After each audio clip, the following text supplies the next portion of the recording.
wapendwa sana, siku hii takatifu sana hapo Bwana wetu Yesu Kristo alitoka mautini akaingia uzimani. Kanisa linawaalika wanawe waliotawanyika popote duniani wakusanyike kukesha na kusali.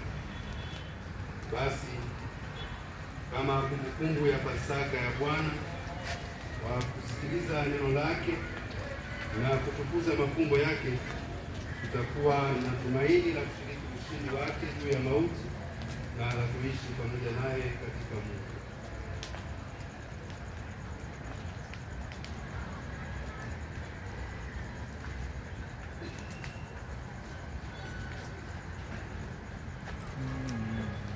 Tuombe.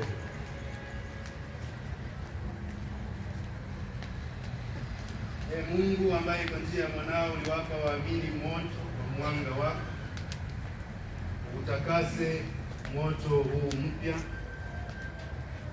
na utujalie sisi tuwake tamaa za mbinguni kwa sikukuu hizi za Pasaka, kusudi tupate kuzifikia kwa roho safi sherehe za mwanga wa milele kwa njia ya Kristo Bwana wetu.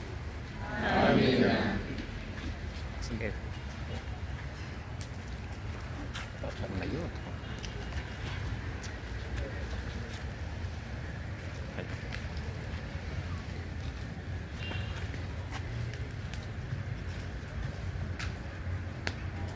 Kristo jana na leo, mwanzo na mwisho, Alfa na Omega. Nyakati ni zake na karne pia. Utukufu ni wake na enzi pia, kwa karne zote za milele. Mtikie amina. Amina.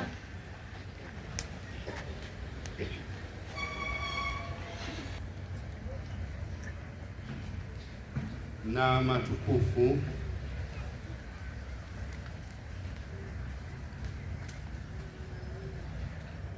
atulinde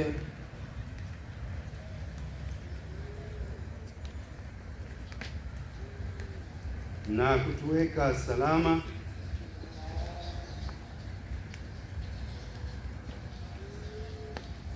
Kristo Bwana wetu. Amina.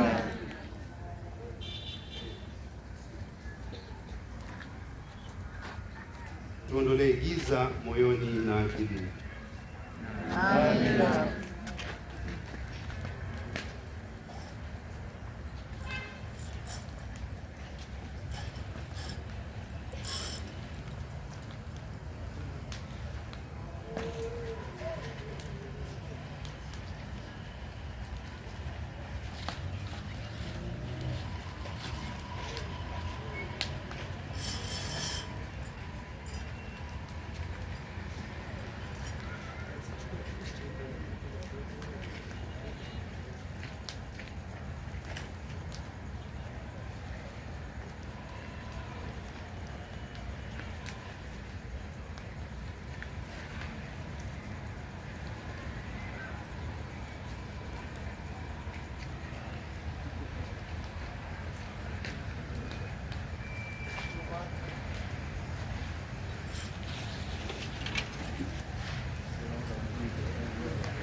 ikawekwa wakfu.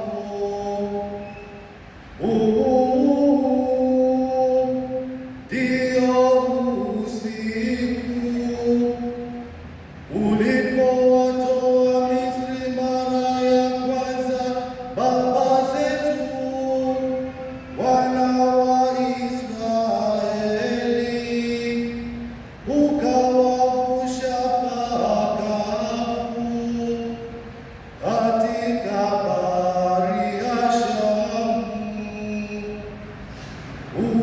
Basi ndio usiku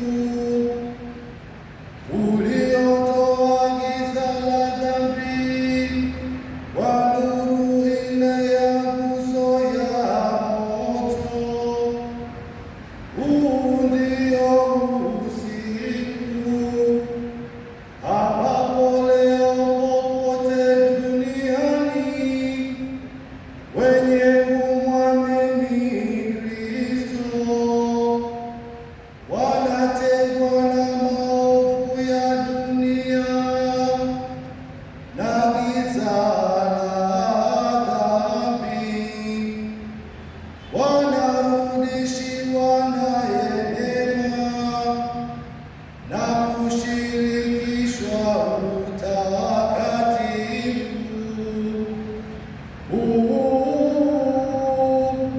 Ndio usiku ambapo Kristo alikata minyororo ya mauti ya dhambi, akatoka kuzimu ameshinda.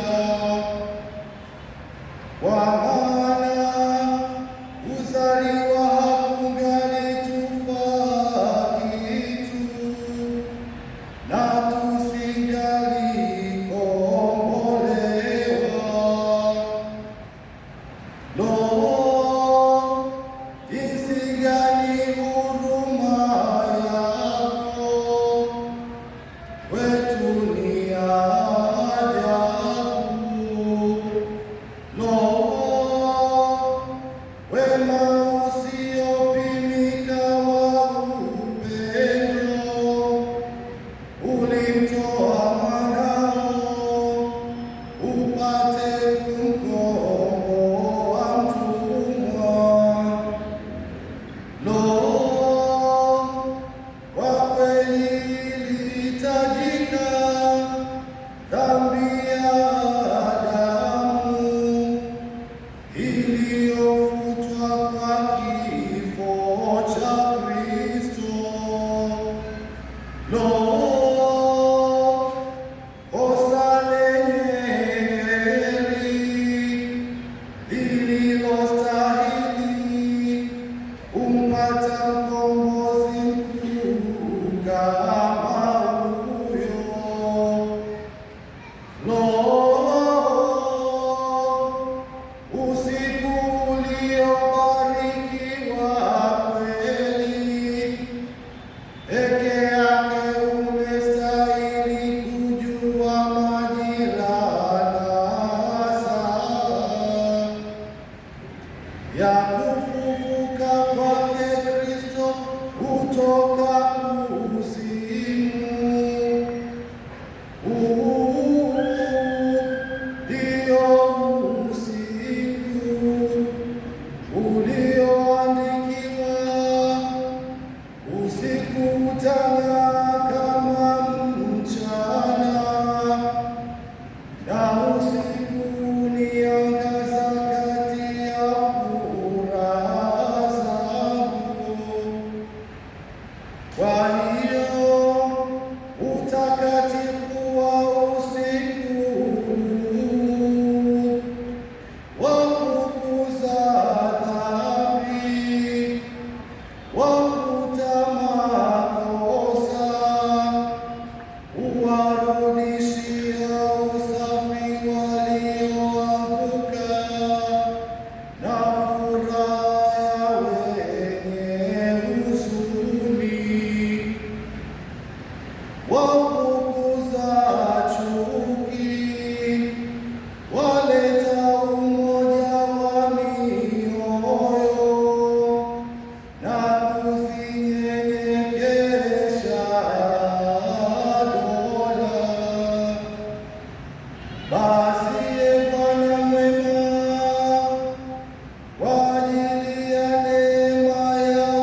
Tafakari jinsi Mungu alivyoliokoa taifa lake wakati ulipowadia,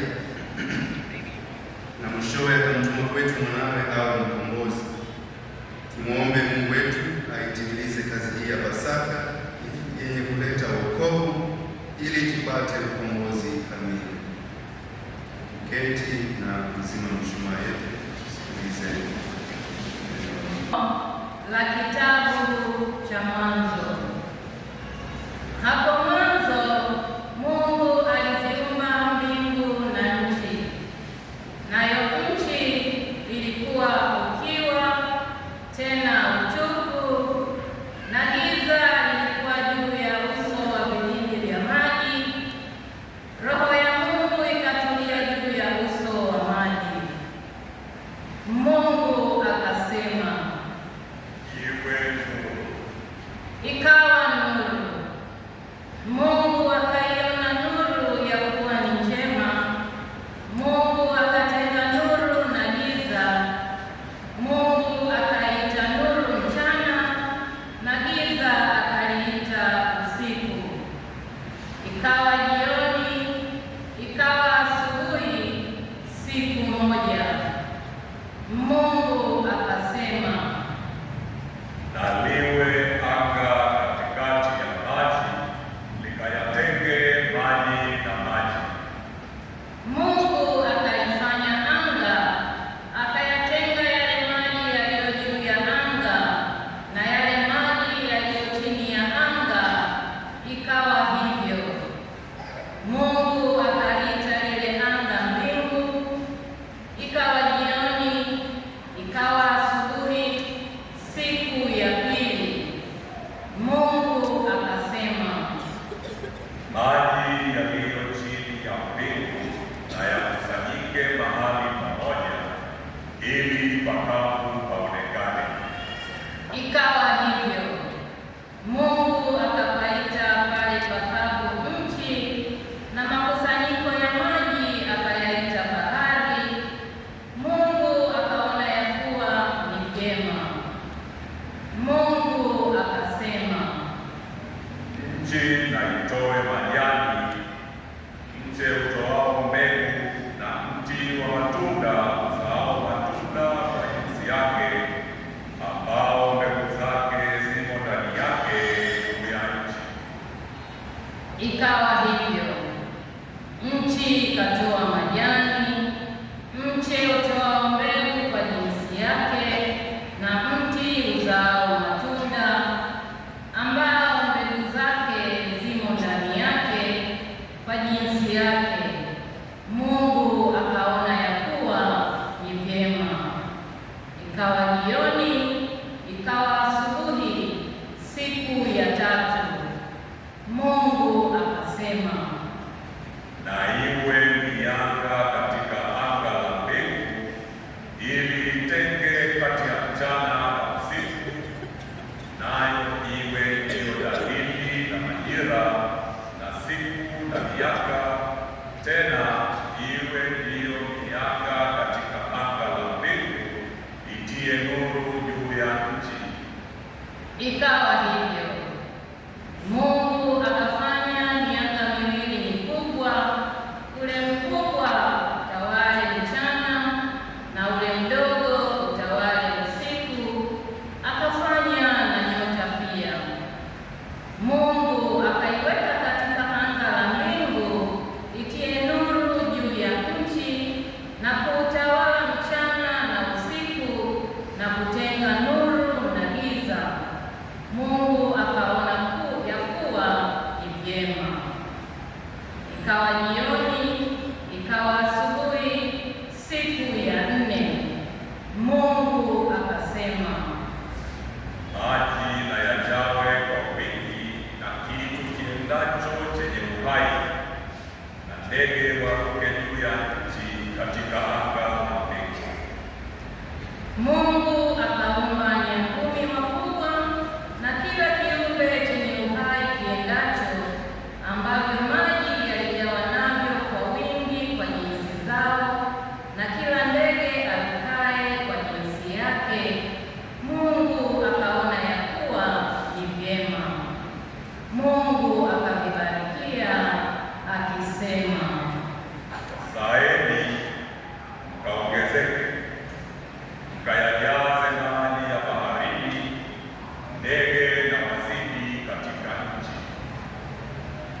Ikawa jioni, ikawa asubuhi, siku ya 5, Mungu akasema, nchi na izae kiumbe hai kwa jinsi zake, mnyama wa kufugwa nacho kitambaacho, na wanyama wa mwitu kwa jinsi zake.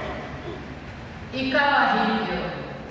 Mungu akafanya mnyama wa mwitu kwa jinsi zake, na mnyama wa kufugwa kwa jinsi zake, na kila kitu kitambaacho juu ya nchi kwa jinsi yake. Mungu akaona ya kuwa ni vyema. Mungu akasema, na tufanye mtu kwa mfano wetu, kwa sura yetu, wakatawale samaki wa baharini na ndege wa angani na wanyama na nchi yote pia, na kila chenye kutambaa kitambaacho juu ya nchi. Mungu akaumba mtu kwa mfano wake, kwa mfano wa Mungu alimuumba, mwanaume na mwanamke aliwaumba. Mungu akawabarikia, Mungu akawaambia, Zaeni mkaongezeke, mkaijaze nchi na kuitiisha, mkatawale samaki wa baharini na ndege wa angani na kila kiumbe chenye uhai kiendacho juu ya nchi. Mungu akasema, Tazama, nimewapa kila mche utoao mbegu ulio juu ya uso wa nchi yote pia, na kila mti ambao matunda yake yanapendeza, vitakuwa ndivyo chakula chenu, na chakula cha kila mnyama wa nchi, na cha kila ndege wa angani, na cha kila kitu kitambaacho juu ya nchi chenye uhai. Majani yote ya miche ndiyo chakula chenu. ikawa hivyo. Mungu akaona kila kitu alichokifanya, na tazama, ni chema sana. Ikawa jioni, ikawa asubuhi, siku ya 6. Basi mbingu na nchi zikamalizika na jeshi lake lote. Na siku ya 7 Mungu alimaliza kazi yake yote aliyoifanya, akastaafu.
Ibrahimu akaondoka alfajiri, akatandika punda wake, akachukua vijana wawili pamoja naye na Isaka mwanawe, akachanja kuni kwa ajili ya hiyo sadaka ya kuteketezwa, akaondoka akaenda mpaka mahali alipoambiwa na Mungu.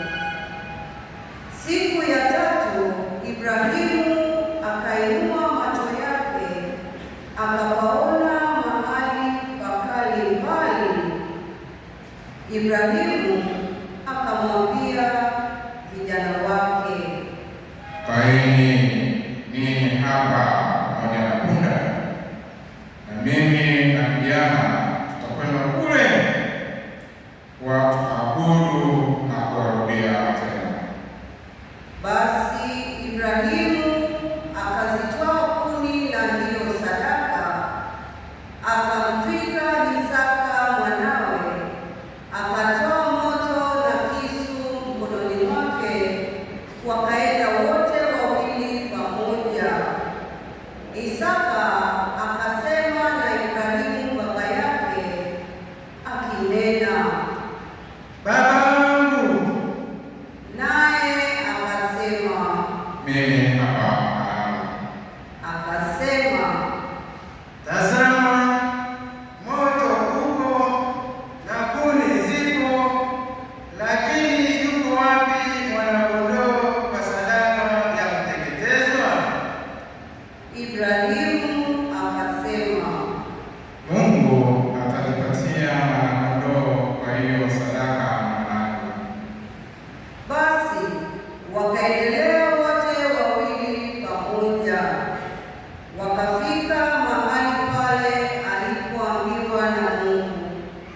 Ibrahimu akajenga madhabahu huko, akaziweka tayari kuni, kisha akamfunga Isaka mwanawe, akamweka juu ya madhabahu, juu ya zile kuni.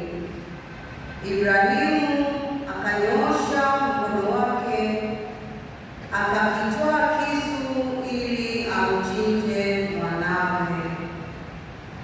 Ndipo malaika wa Bwana akamwita kutoka mbinguni, akasema, Ibrahimu, Ibrahimu. naye akasema, Mimi hapa.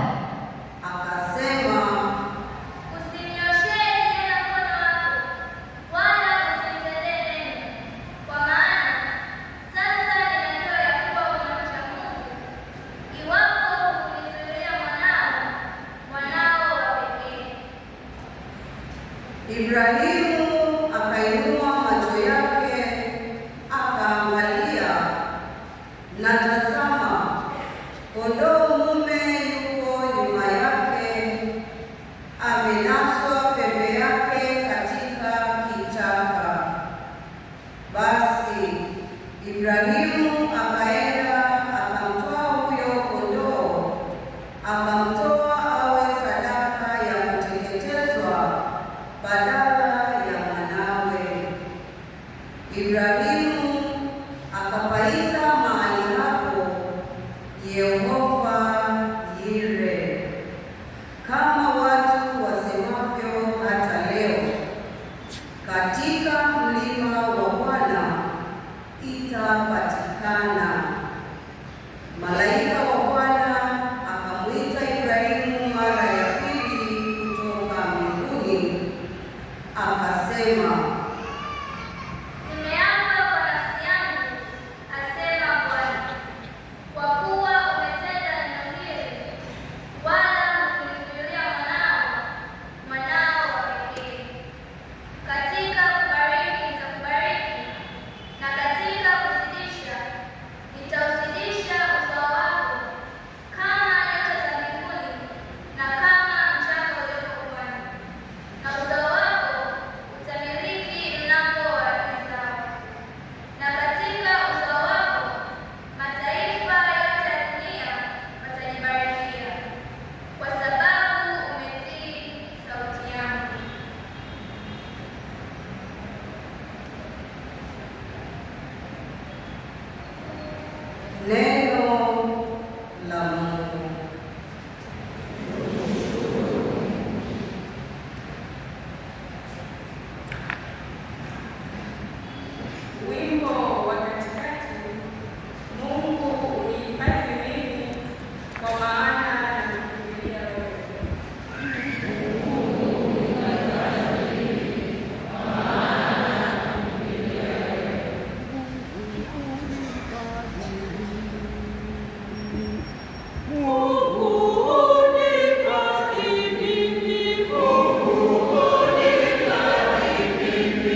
Somo la kitabu cha Kutoka. Bwana alimwambia Musa, mbona unanililia hivi? Waambie wana wa Israeli waendelee mbele, nawe inua mikono yako ukanyoshe mkono wako juu ya bahari na kuigawanya, nao wana wa Israeli watapita katikati ya bahari katika nchi kavu. Nami tazama, nitaifanya mioyo ya Wamisri kuwa migumu, nao wataingia na kuwafuatia, nami nitajipatia utukufu kwa Farao na kwa jeshi lake lote, kwa magari yake na kwa wapanda farasi wake. Na Wamisri watajua ya kuwa mimi Bwana nitakapokwisha kujipatia utukufu kwa Farao na magari yake na farasi zake. kisha malaika wa Mungu aliyetangulia mbele ya jeshi la Israeli akaondoka akaenda nyuma yao, na ile nguzo ya wingu ikaondoka hapo mbele yao, ikasimama nyuma yao, ikafika kati ya jeshi la Misri na jeshi la Israeli. Napo palikuwa na lile wingu na lile giza, lakini lilitoa nuru wakati wa usiku, na hawa hawakuwakaribia hawa usiku kucha. Musa akanyosha mkono wake juu ya bahari, Bwana akaifanya bahari irudi nyuma kwa upepo wa nguvu utokao mashariki usiku kucha, akaifanya bahari kuwa nchi kavu, maji yakagawanyika. Wana wa Israeli wakaenda ndani kati ya bahari katika nchi kavu, nayo maji yalikuwa ukuta kwao mkono wa kuume na mkono wa kushoto. Na wale wa Misri wakawafuatia, wakaingia ndani kati ya bahari, farasi zote za Farao na magari yake na wapanda farasi wake.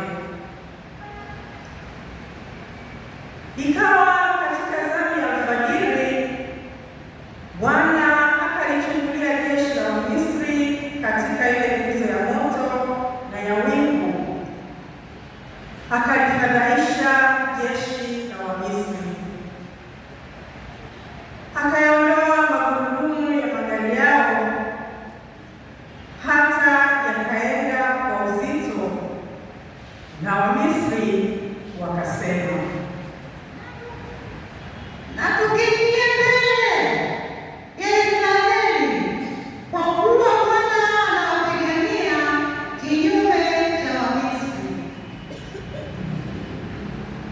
Bwana akamwambia Musa, Nyosha mkono wako juu ya bahari, ili maji yarudi tena juu ya Wamisri, juu ya magari yao na juu ya farasi zao.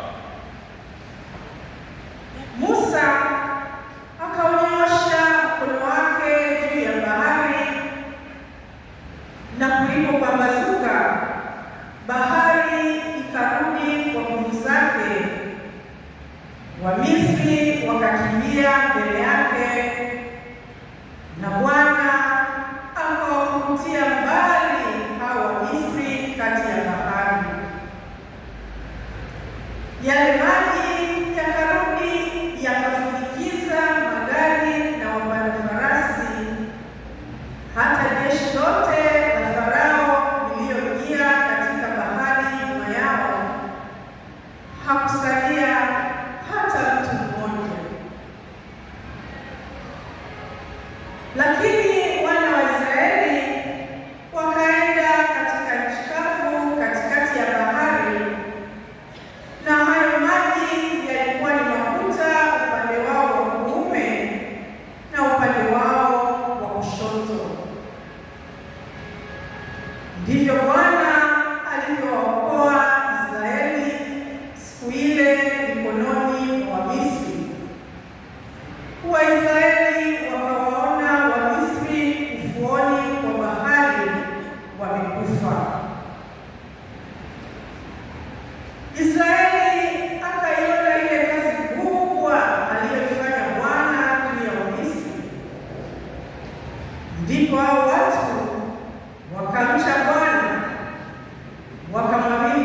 wimbo huu wakanena na kusema,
Somo la kitabu cha nabii Isaya.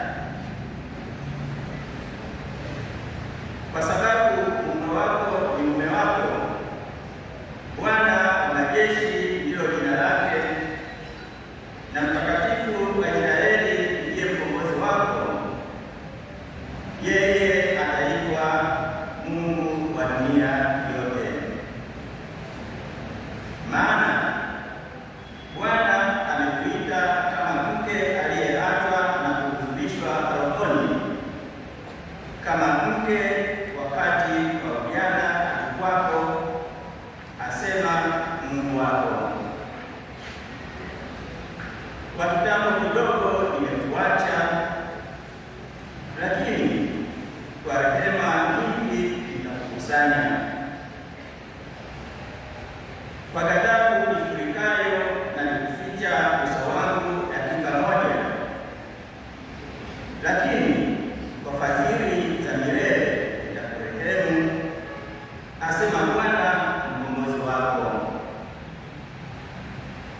Kwa maana jambo hili limekuwa kama maji ya Nuhu kwangu, maana kama nilivyoapa ya kwamba maji ya Nuhu hayatapita juu ya dunia tena, kadhalika nimeapa ya kwamba sitakuonea hasira wala kukemea.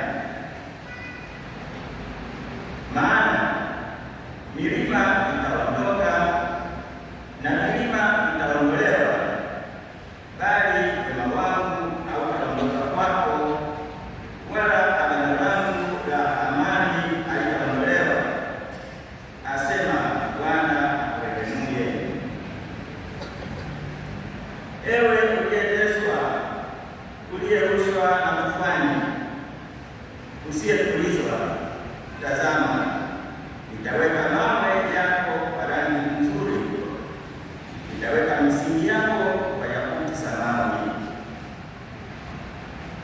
nami nitaifanya minara yako ya hakiki nyekundu, na malango yako ya almasi, na mipaka yako yote ya mawe yapendezayo. Na watoto wako wote watafundishwa na Bwana, na amani ya watoto wako itakuwa nyingi. Utasikitika katika haki, utakuwa mbali na kuonewa, kwa maana utaogopa, na mbali na hofu, kwa maana haitakukaribia.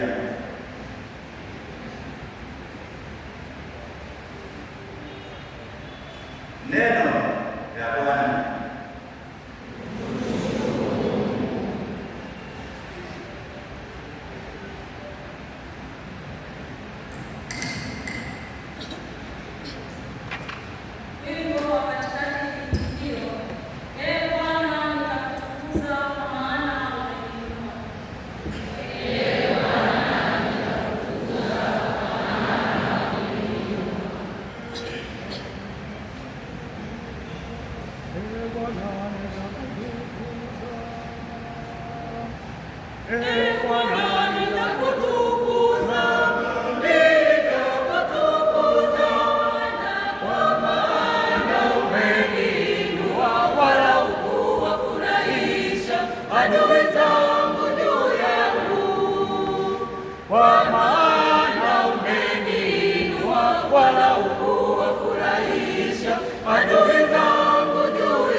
Usikie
nimemweka kuwa shahidi kwa kabila za watu, kuwa kiongozi na jemadari kwa kabila za watu.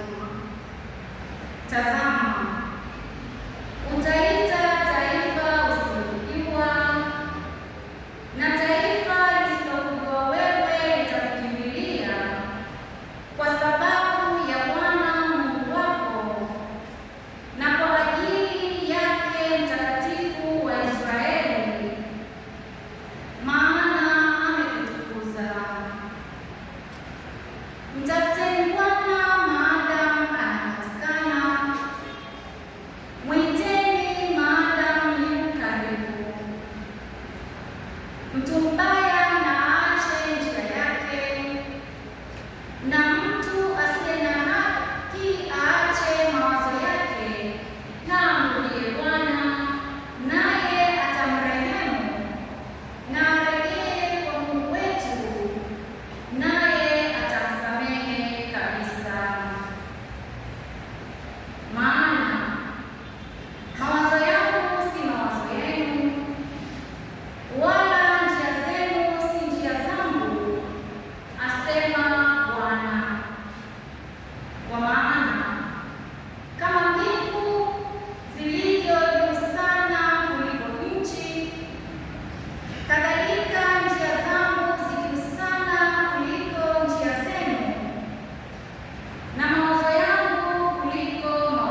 nyota zikang'aa katika majira yake zikafurahi. Alipoziita zilisema, tuko hapa, na kwa furaha zikamlalia Mungu wao. Huyu ndiye Mungu wetu, wala hakuna afananaye naye. Amefungua njia yote ya hekima, akampa Yakobo mtumishi wake na Israeli mpendwa wake. Baadaye hekima ikaonekana duniani, ikakaa na watu. Hiki ni kitabu cha amri za Mungu na sheria idumuyo milele. Wote waishikao watauona uzima, lakini waiachao watakufa.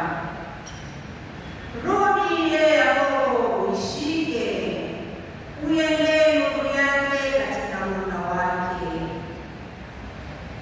Usimpe mwingine utukufu wako, wala mataifa ya kigeni mafao yako.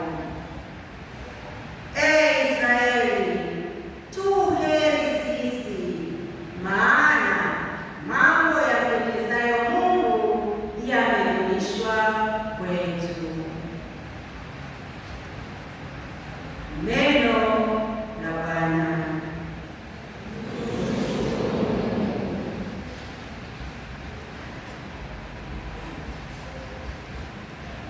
Wimbo wa katikati. Wewe unayo maneno ya uzima wa milele, ee Bwana.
Somo la kitabu cha nabii Ezekieli. Neno la Bwana likanijia kusema, mwanadamu, nyumba ya Israeli walipokaa katika nchi yao wenyewe, waliitia uchafu kwa njia yao na kwa matendo yao. Njia yao mbele zangu ilikuwa kama uchafu wa mwanamke wakati wa kutengwa kwake. Kwa hiyo nalimwaga hasira yangu juu yao kwa ajili ya damu walioimwaga juu ya nchi, na kwa sababu wameitia uchafu kwa vinyago vyao. Nikawatawanya katika mataifa, wakatawanyika katika nchi nyingi kwa kadiri ya njia yao na kwa kadiri ya matendo yao, na niwahukumu.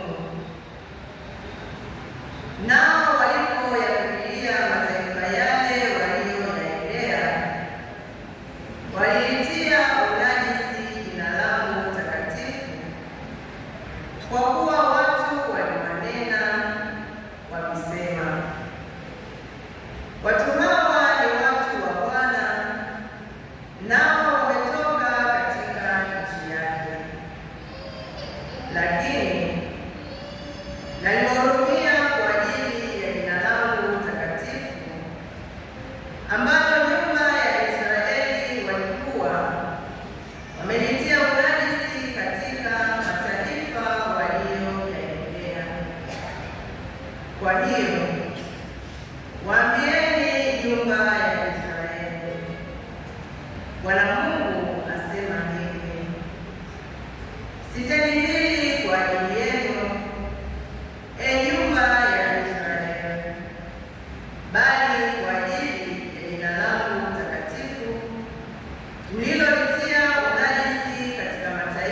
lililotiwa unajisi katika mataifa, mlilolitia unajisi kati yao, nao mataifa watajua ya kuwa mimi ndimi Bwana, asema Bwana Mungu, nitakapotakaswa kati yenu mbele ya macho yao.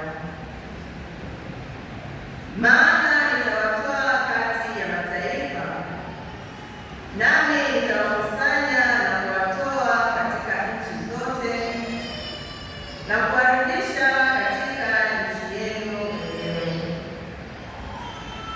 nami nitawanyunyizia maji safi, nanyi mtakuwa safi. Nitawatakaseni na uchafu wenu wote na vinyago vyenu vyote,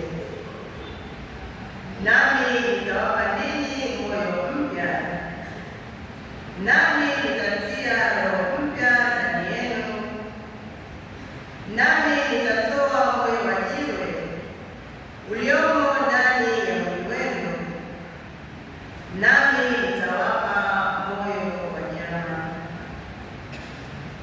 nami nitatia roho yangu ndani yenu na kuwaendesha katika sheria zangu, nanyi mtazishika hukumu zangu na kuzitenda. Nanyi mtakaa katika nchi ile niliyowapa baba zenu, nanyi mtakuwa watu wangu, nami nitakuwa Mungu wenu.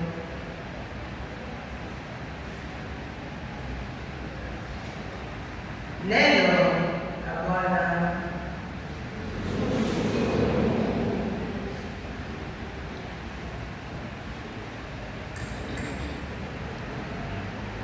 Wimbo wa katikati na kitikio. Kama ayala aioneavyo shauku mito ya maji, vivyo hivyo nafsi yangu inakuonea shauku, Ee Mungu.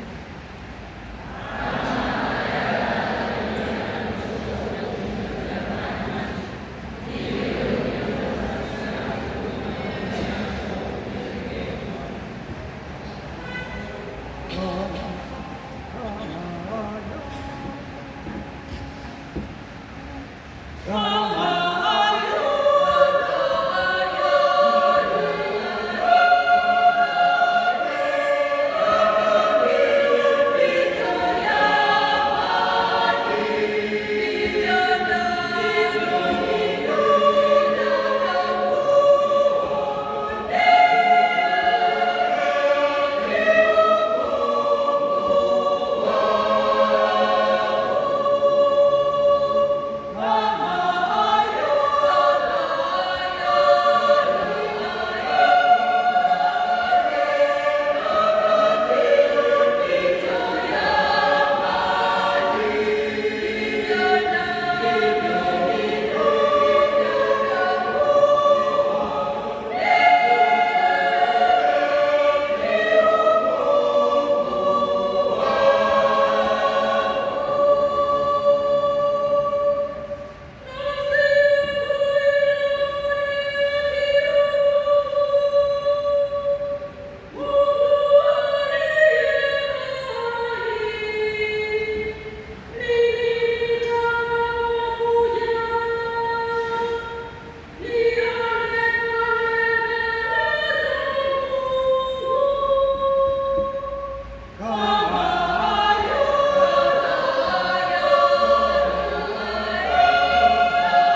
Mungu milele na milele.